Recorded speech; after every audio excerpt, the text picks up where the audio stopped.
الفلاحة راها تنتج ما يفوق 25 مليار دولار، يعني سي بريس كوم لو بيترول.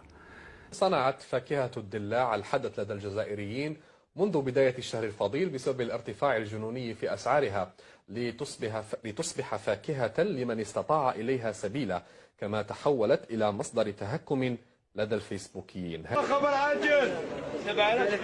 تهكم وتعليقات كثيرة حول هذه الفاكهة التي أصبحت تصنع الحدث ومحل تنكيت لدى الجزائريين.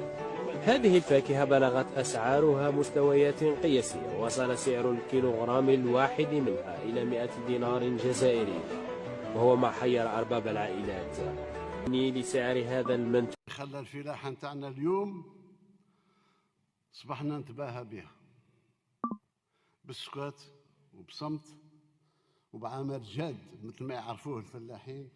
صبحنا اليوم الفلاحة نتاعنا راها تنتج 37 مليار دولار سنوي. نمشي الدلاع برك، الفاكهه الاخرى غاليه ما نقدر ما نلحق لهاش.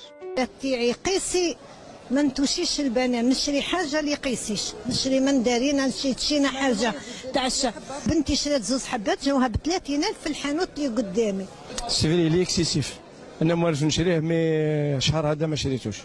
جي ان انفون طون زون طون نشري له زوج ولا 3 حبات، مي جو مبرمي با دلاشتي. في المصطلح بزاف 50,000 الكيلو، ما الانسان ما يقدرش ياكل، ما يقدرش ياكل. الشعب الجزائر فقير، فهمتي؟ عندنا ديك شهريه من نابل انا نخلصوا فيها فقيرين حنايا. هما علاش راهم يزيدونا؟ ما على باليش علاش. اليوم تشينا برك ما يقدرش، كاين اللي ما يشريهاش، ما عندوش الا غير واش يعطيو 2 فرانك للناس ويشري. مقصودة، هذه مقصودة، هذه مقصودة.